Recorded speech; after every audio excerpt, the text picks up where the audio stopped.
Hallowed be the name. Lord, you.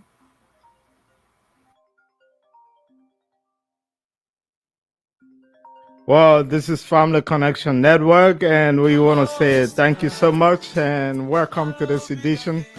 I'm so sorry for the interruption. I'm using my phone to play you some music, and this is our theme song. As we always say, we just want to welcome you to this special edition again. And today we have with us someone has been here many times. I think this should be his third or fourth time. Stand to be corrected. And we'll be looking at some very important issues. This issue of dual citizenship in Liberia. I know this decision was rendered by the Supreme Court sometime back. I don't know why the Ministry of Justice is now raising the issue. There have been few months ago that this decision was reached. And we also be looking at the education system in Liberia. Our guest today have been a professor in Liberia. We want to see what is the education system is. We also look at 2023. Do Liberia have an alternative, or should they stay where they are? Until then, we just want to say welcome those who just joining us. I woke up strong on a Monday. I go to gym on a Tuesday. Then to the studio on Wednesday. I work it out till Thursday morning. I be chilling on a Friday. I play some shows on Saturday. If you ask me what my best day is, it's when I praise you on Sunday morning. I got my throat in my mind.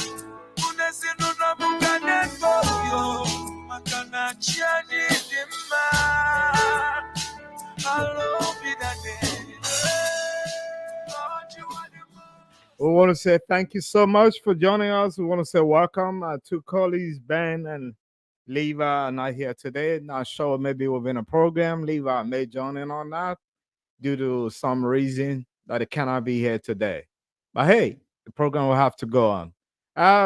Brother Joel, we want to say thank you so much for coming back and welcome. You need to unmute from your end, Joel. I think you are muted. Okay, thank you, and hello to everybody in internet land. Yeah, it's great to have you. I know you've been here several times in time past. And by the way, Joel is a resident of New Jersey. He worked with people with special needs, people with special need, I would say. Um, he's a legal mind. He went to school in Liberia. He got his law degree from the Louis Arthur Graham School of Law. And he also attended one of the prestigious university in the States. He went to Princeton University to get his master's. So he know what he's speaking about tonight legally. And we depend on his legal judgment to help us look at this whole issue of dual citizenship. Am I correct, Joy? Yeah. Yeah. So we want to say thank you so much. By the way, it's been a while. How are you doing in family? I'm doing fine. I think at the time we met, the time that at the time COVID had initially hit, but I think we've gotten adjusted now. Everybody hit the arrangement, and I think things are moving fine as we should. Mm-hmm. Absolutely. And to our many followers, those who joining us tonight, we just want to let you know that this is Family Connection Network, a forum where we share life-changing experiences and stay connected. So if you have a comment as the conversation proceeds, drop us a comment. We'll be able to read those comments to our guests to attempt to answer them. Until then, we just want to start this ball rolling. Joe, this, as I said very earlier, we're looking at 3 points tonight. Dual citizenship, education system in Liberia.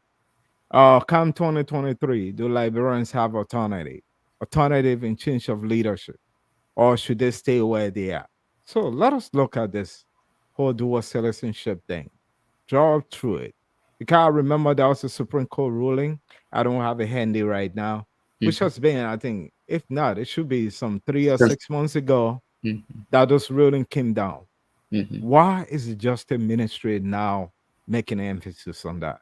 And by the way, tell us first and foremost what the ruling was all about.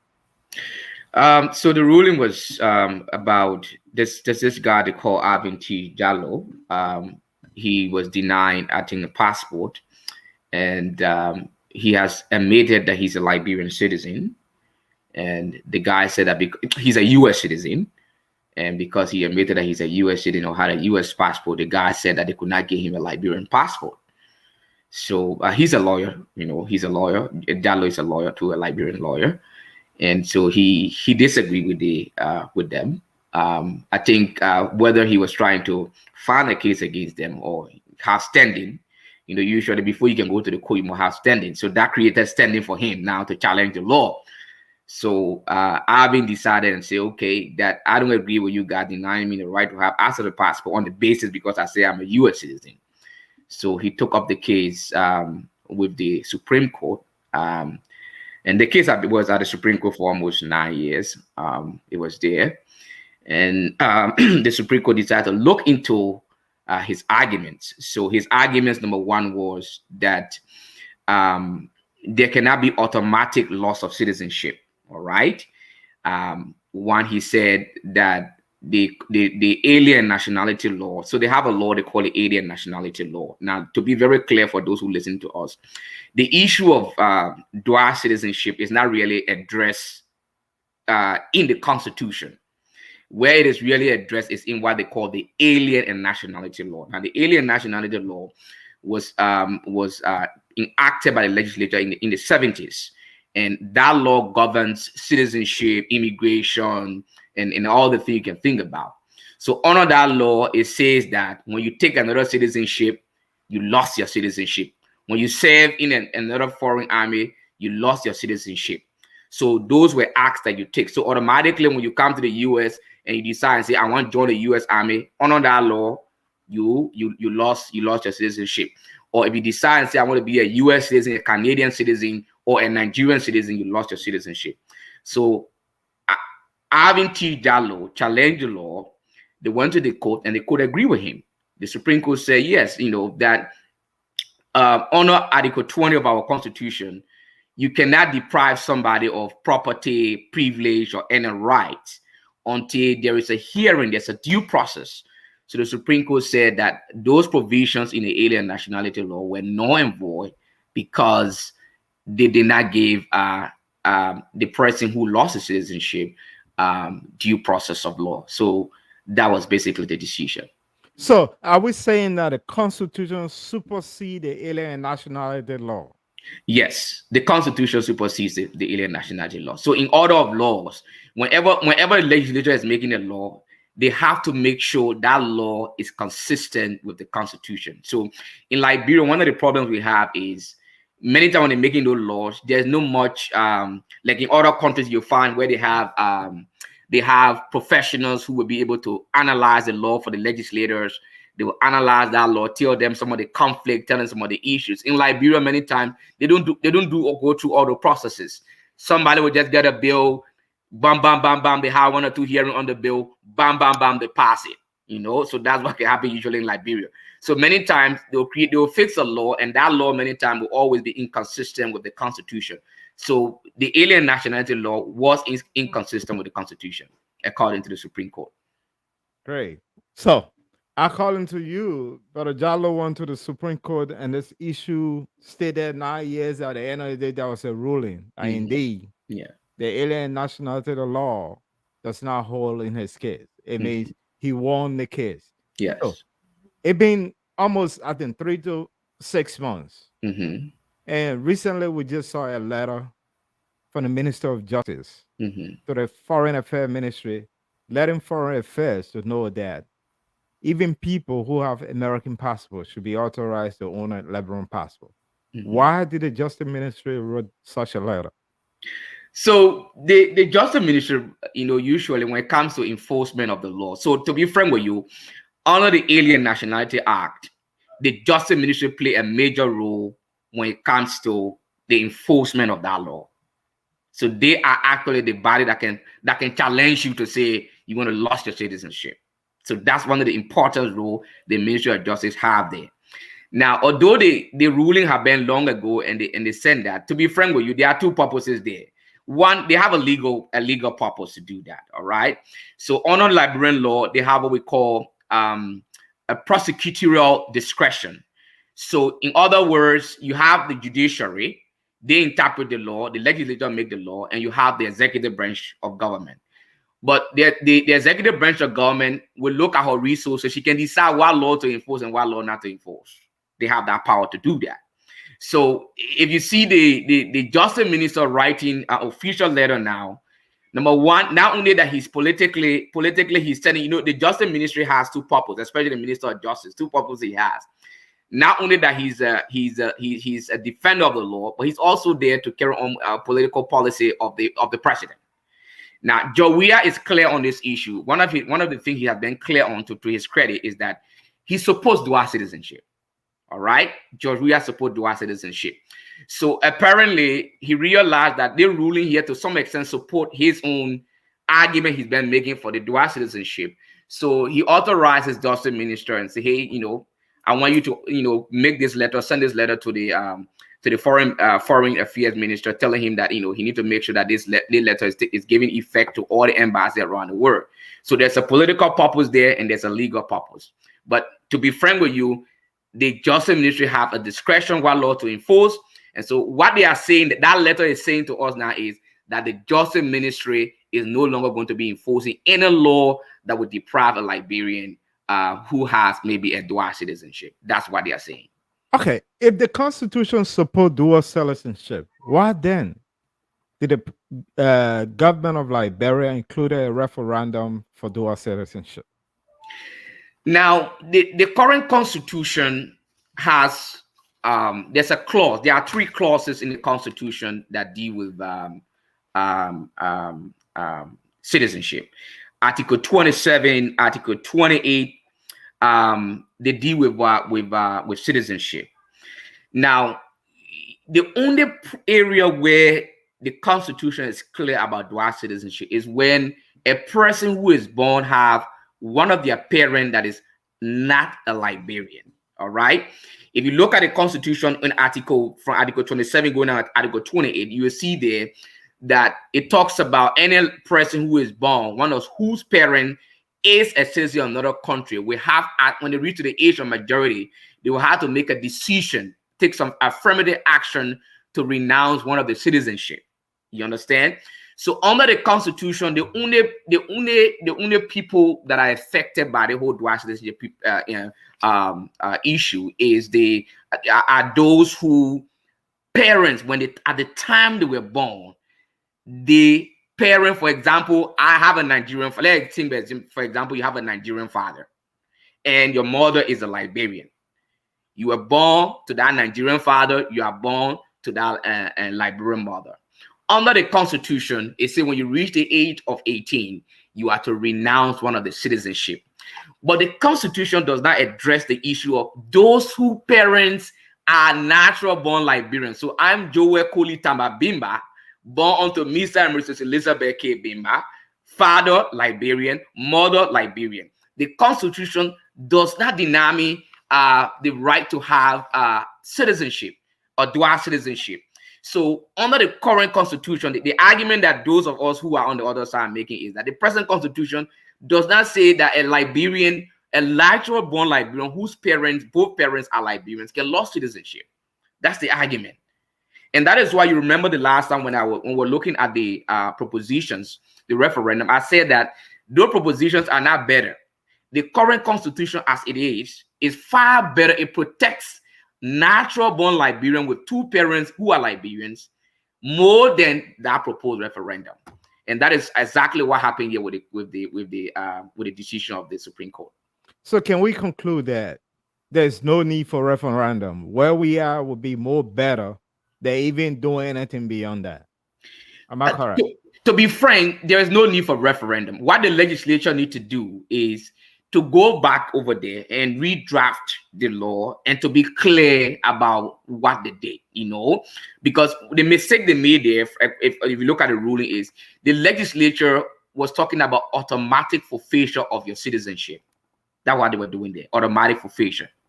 All right. So now they need to go back there and they can make law, because I listened to the Senate Pro Tem the last time. He's supposed to have citizenship. All they need to go there is to just make it clear about natural born Liberians with two parents, and protect them in the alien nationality law. That's what they need to do, But if they do anything contrary, I'm very confident if it goes to the Supreme Court again, it will be stricken off. So what happened with non-born Liberian? Let's assume a Lebanese man want to be a citizen of Liberia. They are not protected under the current constitution, correct? Not at all. So one of the things about the Liberian constitution, if you look at Liberian history, is the fact that the Liberia was funded for the free slaves resettlement. And so as an integral part of the Liberian constitution, there will always the protection for Negro descent. So if you have to be a citizen of Liberia, you must have that Negro descent in you, that Negro blood. There's no way you can be a citizen of Liberia without a Negro descent. The current constitution do not protect those who are not non-Negroes. Is that racism? Yeah, to some extent, yeah, that's racism. So Okay. we need to repeal that part of the constitution where people, whether Negro descent or non-Negro descent, should have the opportunity to be Liberian citizen, or else they will tell me that's racist country. That's an important argument. And the argument has two sides. Now, one of the issue is the issue of the economics, all right, of the country. Now, there are those who argue that by giving non-Negroes citizenship, automatically the current situation in Liberia going to be worse in terms of economic disadvantages for those who are Negroes. And the argument some people have raised is that the Lebanese currently control the Liberian economy, although they are not Liberian citizens. They control so many things in the Liberian economy, though they are not citizens. And so people believe that if you give them citizenship, it's going to create a very mass divide in terms of economic inequality. So they'll be deciding the politics of the country. They'll be deciding the land ownership in Liberia will be solely in their hand now, and a lot of other things will be happening alongside. So those are the fears that some people have. So for me, we can move it, but you have to consider why this clause was put there. What are the advantages? What are the disadvantages? Whether the country at this point in time is ready for a non-Negro descent. And those are questions that we need to ask ourselves. Or you want to look at upper parts of Africa, for example, you want to look at South Africa. What happens in South Africa? What's happening in South Africa? Because that's a common example of a few minority of people who have a lot of power in South Africa. Look at the situation in South Africa. Look at Liberia. If you decide to make a law where you help Liberia, what are the benefits? But I don't have a problem with changing it and saying, you can allow, a non-Negro to become a citizen. Thank you so much. We have with us tonight Joel Bimba, who is trying to give us some clarity on this issue of dual citizenship. If you are following us around the world and wherever you are, drop us a comment, drop us your question, and we'll be able to post that to Brother Bimba. But Brother Bimba, I think we need to shift gear to the educational system in Liberia. Mm-hmm. Before you move into the States, you had the opportunity to teach as a professor in a college in Liberia. And tell us, you look at the educational system in America, and I know you are still in contact with people down on the ground, some of your former students, some other people. What is the educational system like in Liberia today? I think the education system in Liberia is having huge challenges. All right. For example, there are some advantages we have in Liberia. I will admit some advantages. For example, we have people really having a desire to learn. There are so many Liberian children. That desire, the desire to learn. You go to places, you see children will walk distance to go to school. Children will go to school, sometimes hungry, no food. You get those kind of children, in Liberia. you know. And then also the behavior. You see the behavior in the classroom, the way a Liberian student behave in the class, that discipline. You know, I've worked in, when I came here, I did substitute teaching in, like, in schools here. I see behavior is that there's a big difference there with how students here behave. You know, I think the issue of discipline, you know, those are a lot of good advantages we have in Liberia. But I think one of the challenges I see is we have a real system problem from the primary education all the way to the secondary education. You know, how can we make sure, for example, accreditation of schools? How can we make our schools to be uniform and having the same standards? Elementary education, pre-K education, elementary education, secondary education, tertiary education. I think we have not put much resources into our education system to really get it to be where it is. There's not much resource put in the system, and because of that, our educational system is actually downward. I taught in Liberia, and I had the opportunity to come here. I went to school in Liberia, and I had the opportunity to go in school in Liberia, and I can see you can see the difference. There's no question. You know, when I took my law classes at Penn State, I could see the difference. I can see the in-depth, the professors, how in-depth they are. I can see how many resources I have access to.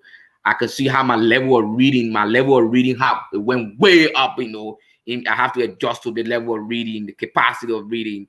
It went way up. And then my technology skills, I have to double up and make sure I was on top of it with my technology skills. And I was thinking, you know, I remember there was a friend of mine, I just want to say this, you know, I was not calling him. He got a scholarship from University of Liberia to do a master's education here. Now, he came here and started the classes. Apparently, he had challenges, real challenges. And then people say, you know, normally people would say, oh, they bewitched the man. So people say, oh, they bewitched the man. The man started getting sick and whatever. He could not make it with the tension. But what I observed was that the level of work and what he needed to do was massive, and he was not really oriented to adjusting and saying, no, I need to adjust and really withstand the pressure. And the education program he was in, it was there bombarding him. That guy got sick all throughout where he was here, and guess what happened? They have to let him go. He went back to Liberia, you know, and that scholarship wasted, you know, because he could not make it with the studies and the reading and whatever. I'm not saying that all Liberians cannot make it, but to be frank, and I would say to anybody, the number of Liberians that can compete out of the education system in Liberia, there are not many. That just clear cut. And those who can really compete outside Liberia, you must have strong foundation in Liberia. It means you are really competing in Liberia, and you're really somebody who can withstand the pressure. And that brother went back to Liberia, who lost that scholarship. And then there's another girl too who came again for a master's in economics. The same thing. There were two of them. My other colleague, he was able to withstand the pressure and he graduated. The other lady, she could not make it. And it's not that. And the real reason was the foundation was not there. How to write your papers, how to be able to analyze a text. Those are not things that in the Liberian education from the beginning of our education system today, and we don't have it. In fact, to even write composition. Even at the high school level, you don't have teachers, English teachers who are really teaching composition and writing. Not many of them are there. Not many. Even in college, you don't even have it. So you have people graduate without those skills, and if they come here now, it becomes a very tough thing, you know, to make it in the system. Now, and I always tell people, if we build our education system back home, it will help the country economy. And I always make a practical example. For example, you see the Indians. Now, when the Indians come here, they are able to become medical doctors easily.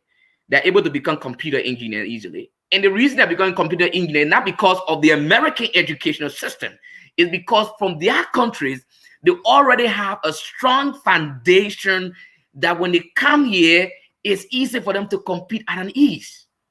That is a disadvantage we have. You know, Okay. and we need to work on that. You talk about building our educational system back home. I also had the opportunity to go to school back home, and I came here. I went to school here. I know what you're talking about. Mm. And at the time I attended the University of Liberia, talking about 2000, in a 2000, 2003, the University of Liberia, the macrocosm of a larger society, in a library, I think on the second floor, I think has 6 computers. It means that 6 computers is like students are sitting in a queue to go in and check their emails. There was an internet cafe on campus, which was owned by one of the professors. I think one lady who was teaching the management classes, Yeah. Mrs. White, something like that. Yeah, Ray. I You think didn't Cuba have to Ray, go there. something like that. Yeah. Never. And there was a course that is called Mav 108, right? That's iteration programming. Students go to do a class that has to do with computer and do not see computer. Hmm. How can you write a code? How can you write a coding and you don't see computer to Hmm. implement that? So I understand where you speak from. What would be your suggestion? How do we build the education system? Because you can tell me that we start from the university. No, it's not going to work. It never work. What would be your suggestion in our direction? I think we need to go back to the pre-K education. We need to work on our early childhood education. We need to structure and put in more resources because the more resources we have for our early childhood education, it will help us a lot. So, for example, training the teachers, curriculum development, implementation,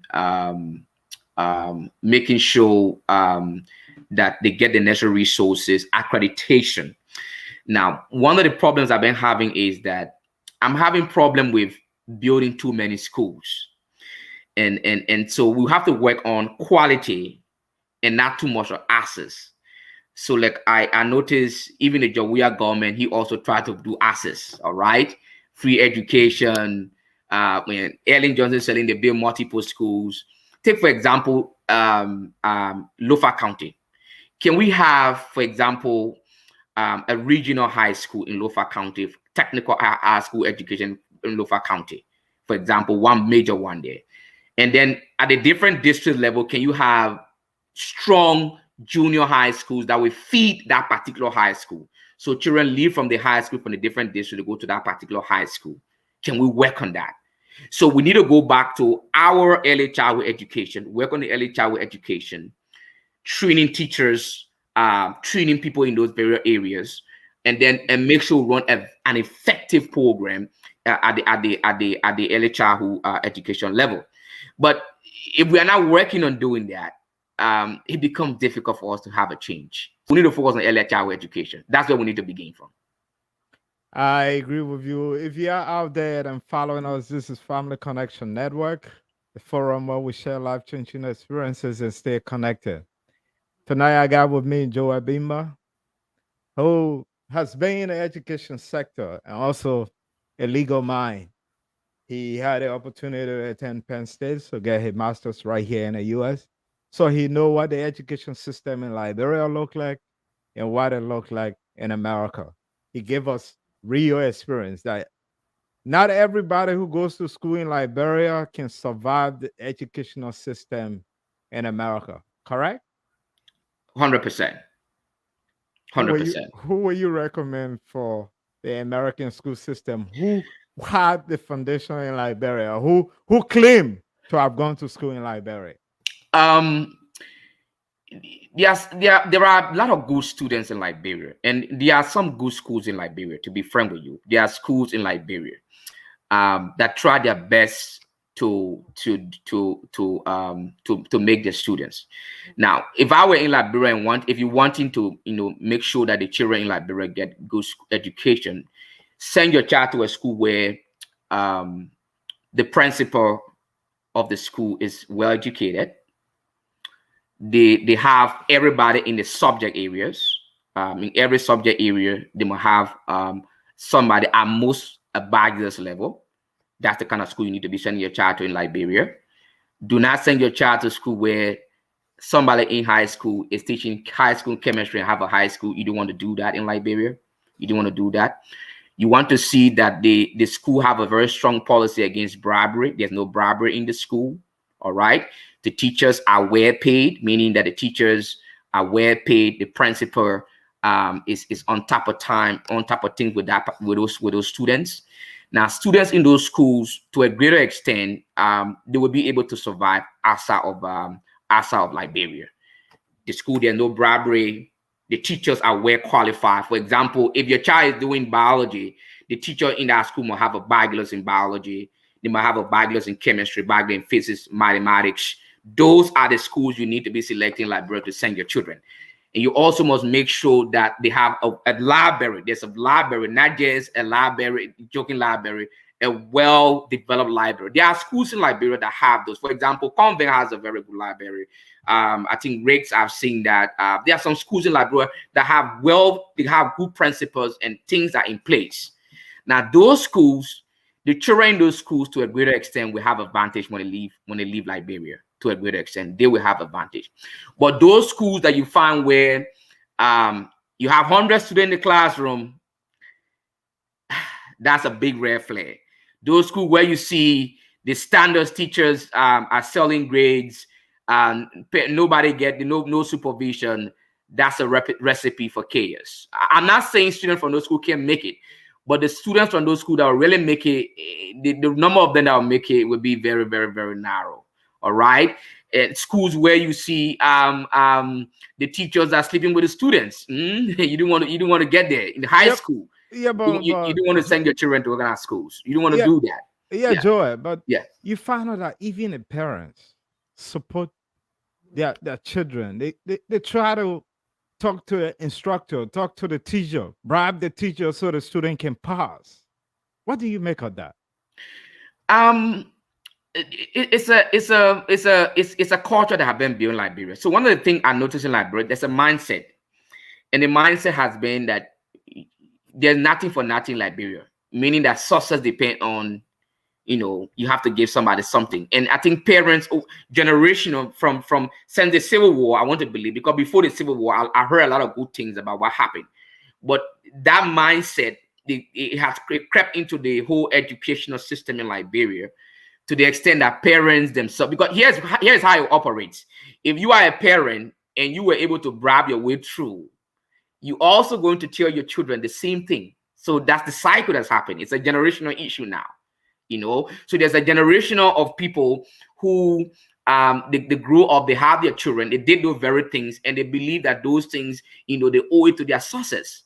But like I always tell people, if you decide to make bribery, if you decide to support your children bribery, the consequences are huge, But I will also admit, in America here, there are Liberians, who went to good schools in Liberia, and some of them are medical doctors here, And when I try to look at their backgrounds and look at the high schools they went to, many of them, they went to very good high schools back in Liberia. I've been trying to analyze and try to take a note.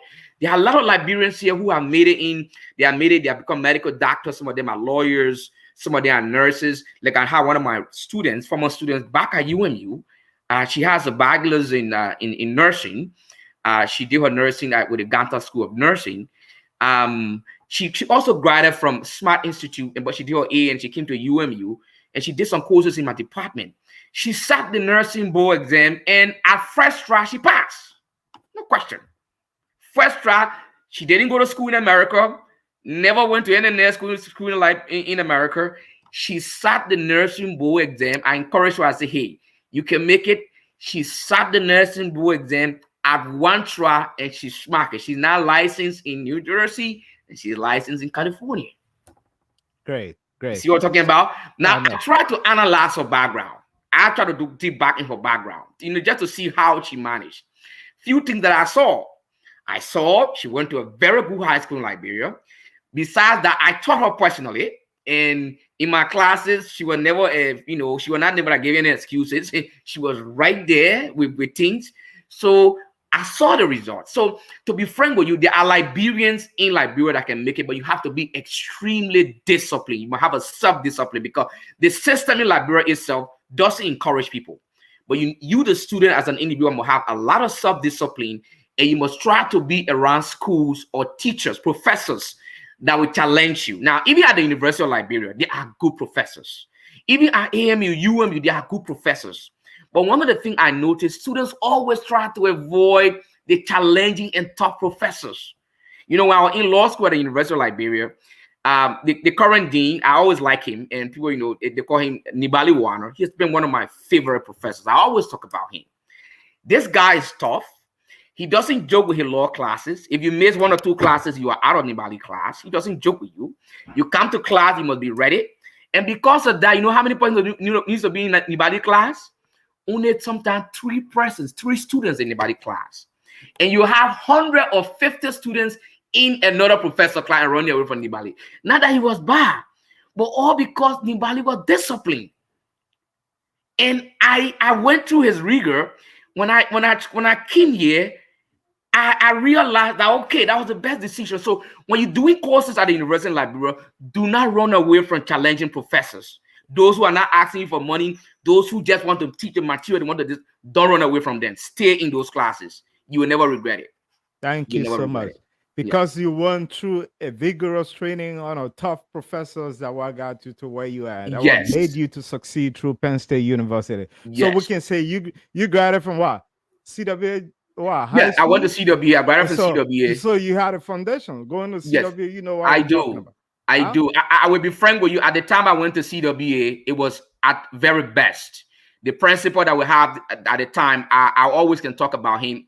They were very solid, and the vice principal at the time were very solid. And my teachers, there were nobody there that never had the subject matter area at their best. I had the best biology teacher. I had the best chemistry teacher. I had the best physics teacher. My English teacher, he had a bachelor's in English with composition skills at its best.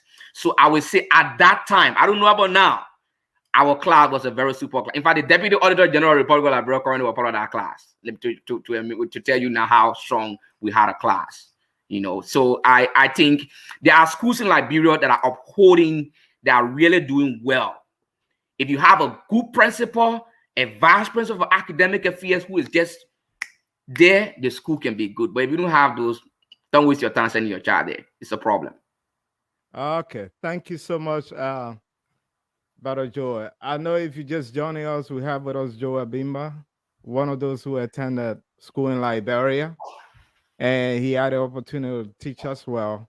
I know there are some comments somebody want to call.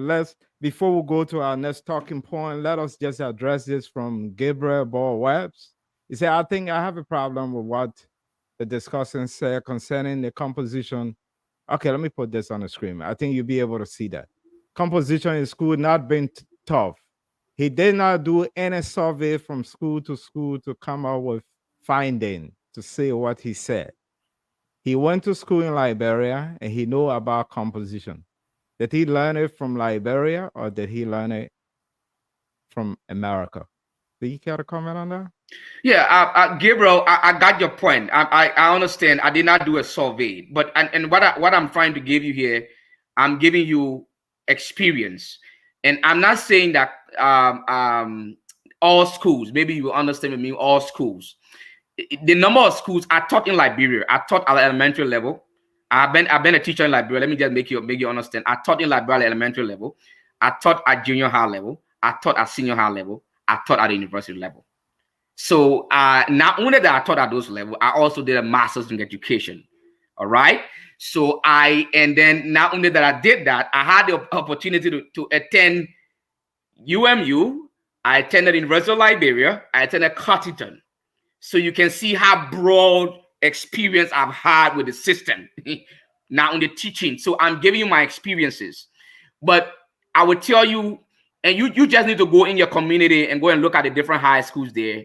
Go and see the qualification of the teachers at the different schools. I'm not saying all the schools don't teach composition, but the number of schools that get qualified English teachers in Liberia, not many.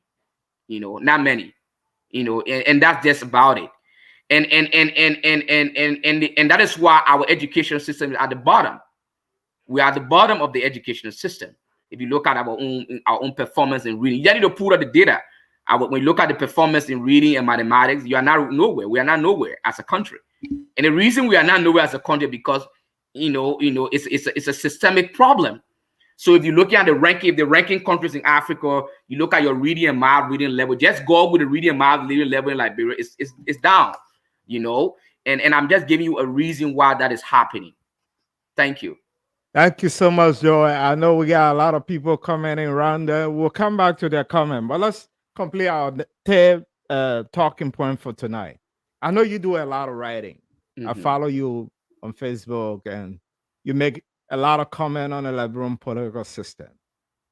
And there's election coming 2023. Do Liberians have alternative?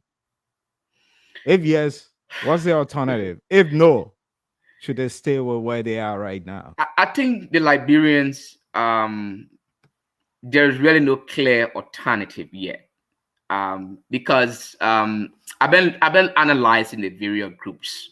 I'm one of those who listen, late in the evening before I go to bed. I try to listen to all of the different, group, whether in the morning, whether opposition, whether no opposition, ruling party, everybody. But what I foresee is, so for example, the CPP, some of us anticipated, still anticipating that there could be an alternative to fill in the gaps, where the current regime, some of the gaps that the current regime is having problem.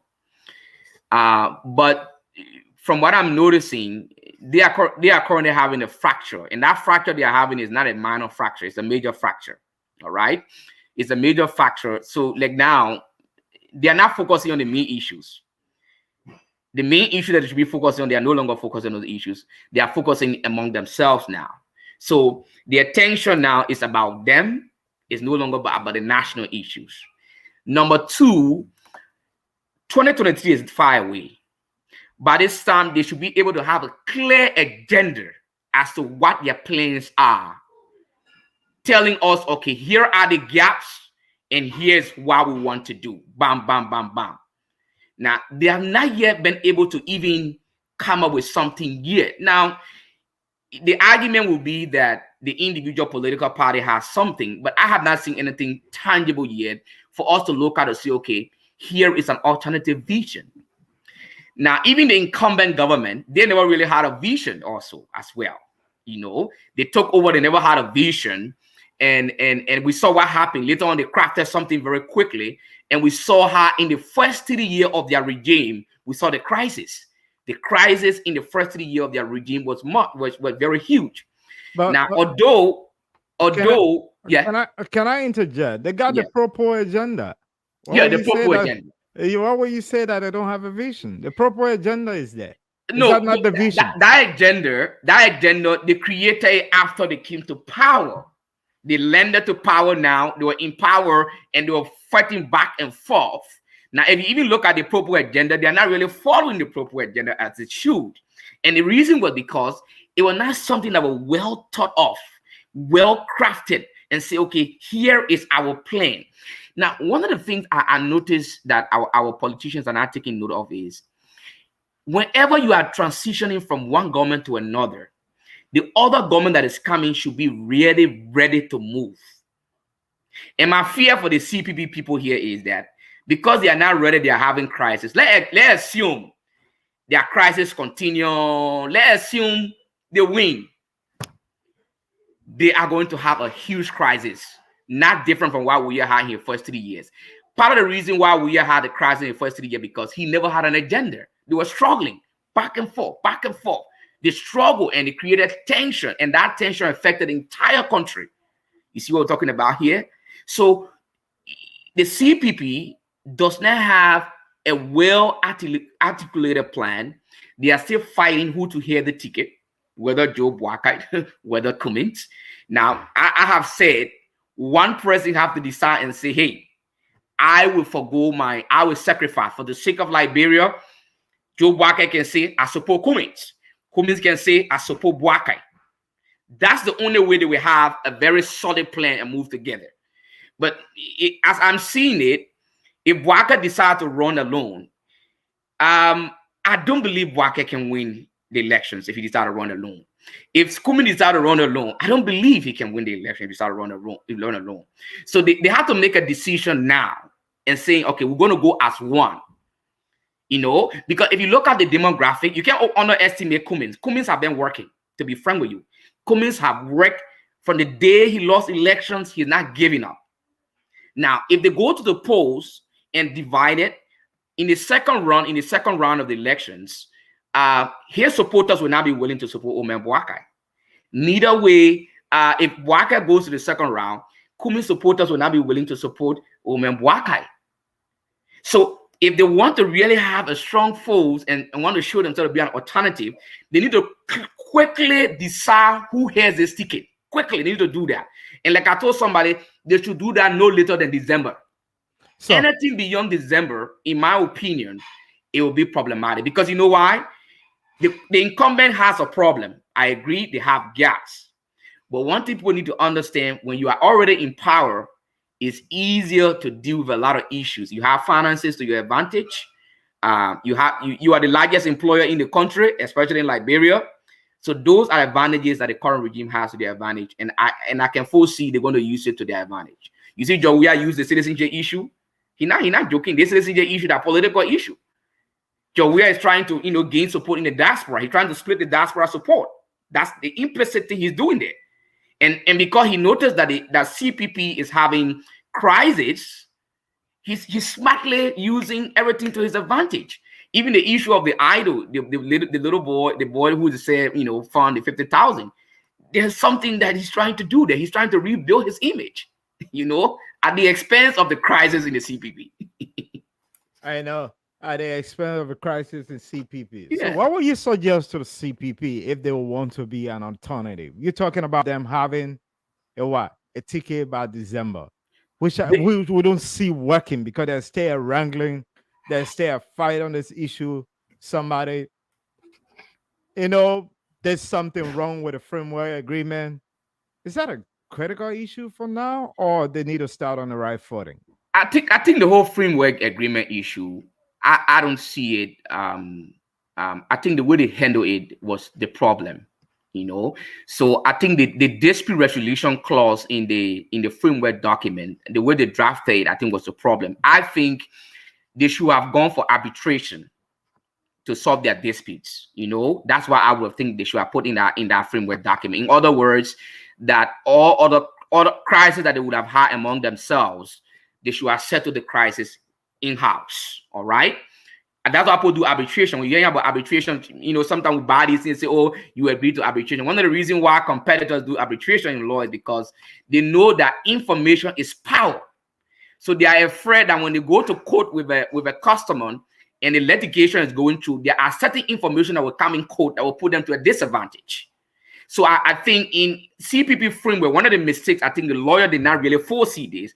They should have put in an arbitration clause so that they could settle their dispute through arbitration in-house in a diplomatic manner, so that it will have not put them to a disadvantage.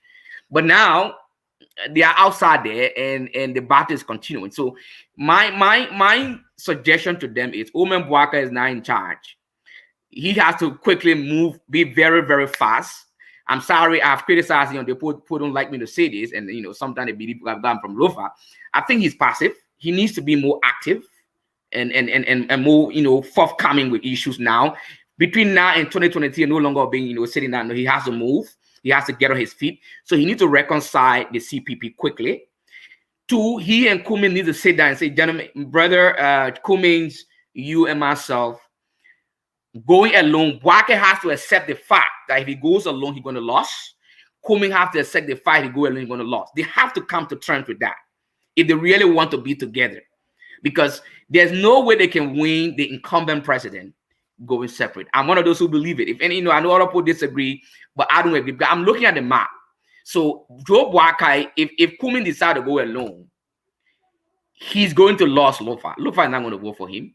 Lofa will fall in the hands of CDC. And why will Lofa fall in the hands of CDC? Thomas Fala, Koji, and Sir Joseph, they are working there. They are talking in Lofa County there. Now, if Cummings has the ticket, Lofa County desperately wants to be president. That's my county. I have to accept the fact. So if Cummings is heading the ticket, it's easy for Sir Joseph and others to convince their brothers and sisters that, hey, Cummings is not from Lofa. We are from Lofa. We are sons and daughters in the CDC. So it will be easy for them to penetrate. Now, if Boakai has the ticket, Lofa will consolidate behind him. You understand what will happen there? So at the end of the day, it will be that way now. If Boake has the ticket, Cummins Group will now want to support Boakai at the same time at the polls, and they need to come together. You see, so they need to come to terms. Not only that they need to reconcile, then they need to decide who has the ticket. Somebody have to submit. All that plenty talking thing and what they're doing is not going to solve the problem. Somebody have to say, for the sake of the country, I will support this candidate, because like I told somebody, whether Joe Boakai or Cummins, I don't think Joe Boakai is going to run after this election. That's my own belief. Maybe he wants to, but if they mess up now, Liberians will blame them. I can see that happening. They're going to surely blame Cummins and Boakai. They are surely going to be blamed if they mess the opportunity up. Great. If you want to be the alternative, you have to reconcile. I know we got a brother on the line. I guess he's been following us. We just want to do a couple of maybe respond from our brother. Maybe you want to say something and he has something else you would like to chime in tonight or other issue. Brother, can you hear us? Brother Elisha Bimba.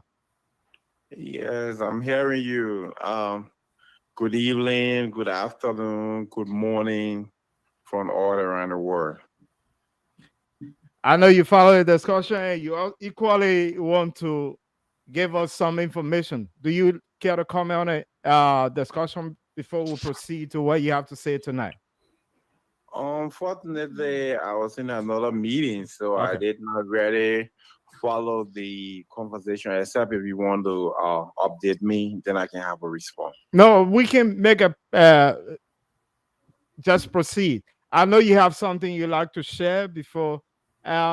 Sorry, Joel, that we have to just boss him with something else.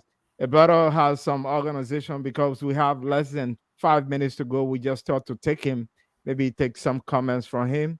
He have an organization called Boss which is on Staten Island. He's the leader, he's the chairman, and they are celebrating. Is his second anniversary? Am I correct?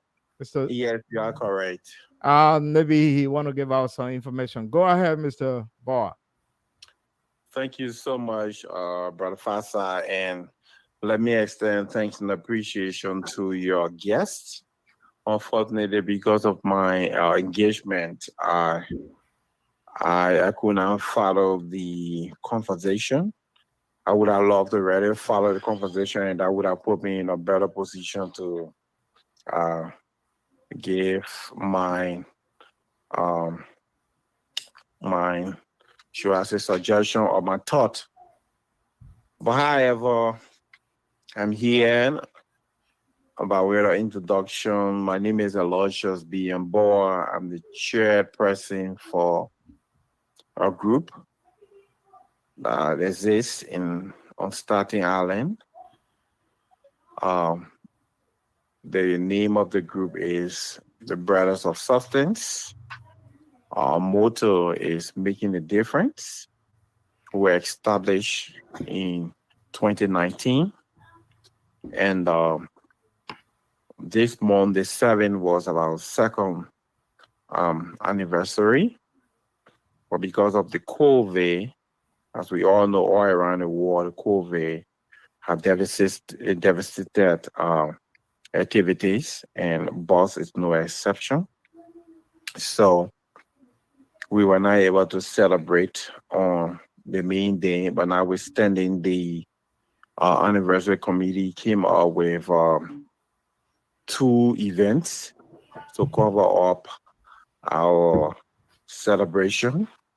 So this coming Saturday, which will be the 30th of October, our organization will be having an anniversary dinner, which is private though. We're not being selfish, but the committee planning in a way that we will be honoring our wives, because for every time we take off to go for meetings all through the month, because we meet every last Sunday every last Saturday of the month, sorry, we take our family time to meet. So the committee decided that we should be able to use this second anniversary to honor our wives through our dinner. So on the 30th, we will be we will be having um, a dinner in honor of our wives, where all of our members will be coming forth with their wives, and those that are not married will come with their significant other. And we will have a wonderful time. We will be appreciating them and making them to understand that, look, this is the group that we always attend the meetings and we take away the family time. This time around, the group want to honor them. Thank you so So, much. Thank you, brother Boa, for the information. And those who are part of Boss, look forward that you guys will have a very great time this weekend. Have a good night. yeah, hold on, Solo. I thought you were going to ask me, is there any other thing that you have to say? Yeah, your parting comments, sir. Well, thank you. I know it's kind of a selfish that we had to discuss this because it's now an open invitation, but I appreciate the opportunity from the platform to promote our organization. So our organization is called the Brothers of Substance that I say is an organization put together, and we have all male membership of 21. Our intent and our goal is to make an impact in our community here on Staten Island, also back home. The records are there during the COVID-19. We were able to identify with two institutions back in Liberia, disabled institution where we provide rice and oil. In America here in Staten Island, to be specific, we were able to come out with over 250 sack of water when there was scarcity in water. And we did that on our own, at our own expense.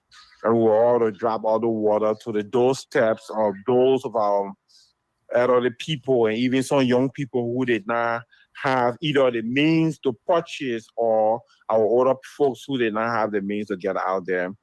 We also do that. We also did that. So we are in the process of helping one another, and we are prepared to work with other institutions.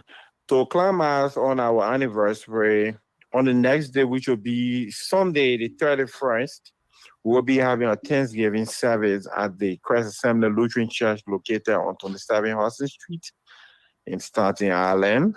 And we want to use this medium to invite the public come and celebrate with us. And we just want to use this time to also give a special appreciation to the Family Connection platform for giving us the opportunity. In the future, we'll have an open dinner or open event, but unfortunately for this is private and it is restricted to members of our organization and our wives, special significant, and those guests that we have extend invitation to. And thank you so much. Thank you so much. Appreciate you. And we hope that we can have you on our platform after Is your the membership dinner. open? And we can have you on our dinner. The man is asking, is the membership open to other people? Maybe the man is asking right here in Jersey. Maybe is the membership open or your membership is close to 21? Thank you so much. So the membership is open, and we are willing to accept people of like minds, people that believe in productivity in America, and also not forgetting where we all are from, our country, Liberia. We are not being selfish. There's a possibility that in the future we will have somebody who will join our organization from a different country, and will also extend our happy hand to that country. So yes, the membership is open. If you want to get in contact with us, you can get in touch with the host of this show, Brother Solomon, and he will be able to provide all of the information so that you can be able to get in touch with us. And trust me, The group is a wonderful group. We are there for brothers, whether you are moving, whether it is your birthday, whether it is your anniversary, whether it is your time of sorrow. Our group is there to stand along with you. And we will hope and stand ready for that invitation where we will come, not only talk about the anniversary, but we'll be talking about the group, the establishment, and Okay. what are the things we've done in the past and what we intend to do in the present. Absolutely. In the future, rather. Absolutely. We can negotiate that. Yeah, we will talk about that. So thank you so much for being here tonight. Thank you so much. I appreciate it. We want to apologize to our guest, Joel, for trying to interrupt or Yeah, some it's other okay. thing. But it was important because these are people that operate in our community and they are doing initiative. We thought that we should be receptive to them to make some comments on this Saturday. I know you already responded to this comment because we have to take some comment over there. Yeah, he. The- Oh, yeah. I've not responded to him. I think no, he I is. saw you responding. You Oh yeah, said, yeah, yeah. Oh yeah. Oh, okay. I wrote back. Yes, you're right. yeah. So do Yeah. you want to, at least for Oh no, those who no. Yeah, listening? I got Yeah. it. I got that. For those who listening, do you care to comment? Maybe for our Yeah, listen. it matters. It matters who has the ticket, all right? Because even if you get a policy, who is going to drive that policy matters.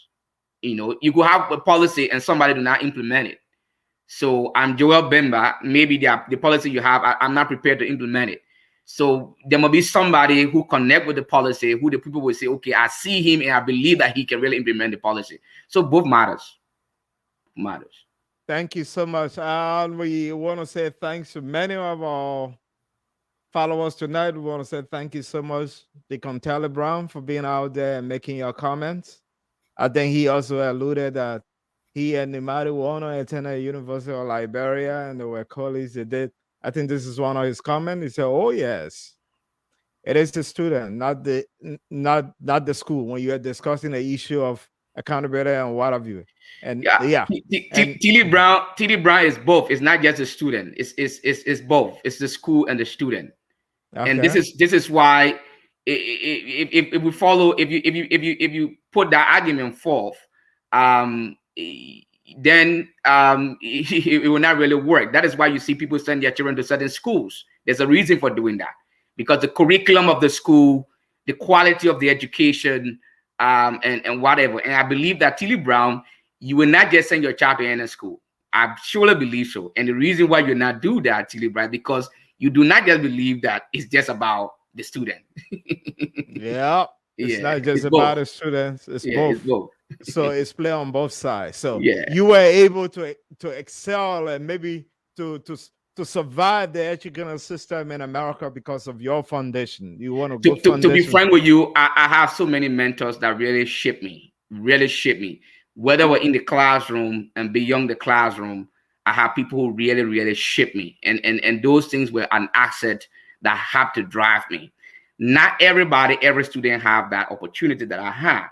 So that is why a sound educational system would be the best to have. So that students that will not have other alternative, even outside the school system, they'll be able to, at least be able to be competitive. Like for example, I have friends that I could go to and tell them and say, hey, and they'll be able to get me through a lot of things. And they will tell me, oh, this is what to do. Like I have some American friends, back in Liberia, he would tell me what they expect, what kind of thing. Not everybody has access to the opportunity to ask us questions. So I think it's good to have a sound educational system. And then the student behavior also matters. Both matters. Thank you so much, Yeah. Brother Joe. I know time is fast spent, and we would love to have you another time when you are available. And Thank you. we would love to take your parting comment for tonight. I know we talk about this issue of dual citizenship. You're able to give us your legal understanding of what it is. We also talk about the educational system. And we also talk about Liberian alternative, if there's any. But you are Yeah. still not clear on the issue because you are Yeah. dangling. You Yeah. said the opposition and no opposition are not even in a position yet to be Yes. the alternative. Yes. And even the ruling party who is Yes. there right now Yeah. is not convincing that it can continue. So where Yeah. do we stand? Yeah. Where So are we? yeah. So there's a little, lack of clarity there. But I want to say my parting comment would be thank you for the program and thank you to all our listeners. We can say for sure now the dual citizenship issue, current policy says, hey, things are on course. So we happen to see that the George Weah regime, his justice minister is acting upon it, the foreign affairs acting upon it. So that's a great news for all of those in the diaspora who have children and you have other citizenship. Now you need to start going after your passports. And then let's work together and see what we can do for our country, the educational system. It's the advocacy, whether you can send a 5 cent, contribute. We need to do something with our educational system so we can make our country competitive, So let's do what we can. Thank you. Thank you so much. We appreciate you so highly. And you being in a classroom before you go. If you are asked maybe to offer an online class from here, is that a possibility or you be able to contribute? Oh yes, if I think that's one thing the system could work on. There are librarians here that are very sophisticated. Online program will work. You can do one offer online class. I don't mind doing it. But that's another challenge because the internet system it sucks. That's the same thing we're talking about. It sucks. We can't even have a good, reliable internet system in Liberia. That's another issue. So the online system is not a possibility. I don't know. A student librarian should be able to log in the internet and be able to access Legon Library, different libraries around the world. That's how it should be now. But we're not having, Thank you so much, thank you, Brother Joel Bimba. We just want to say thank you to those who all follow us tonight, and we'll be back here next Sunday with another case. But until then, we want to say thank you so much for being there. On behalf of Leva, who is not here, we have a band who is on vacation. I hope you bring all the goodies. We want to say thank you so much. Yeah, thank you. Lord, you are the most. Hallowed be the name. Lord, you are the most high. Hallowed be the name. Lord, you are the most high. Hallowed be the name. You tell me, say me kind of that everything's gonna be okay. You are the father to the fatherless, the miracle working God. You make the blind man to see. You made the crippled man to walk.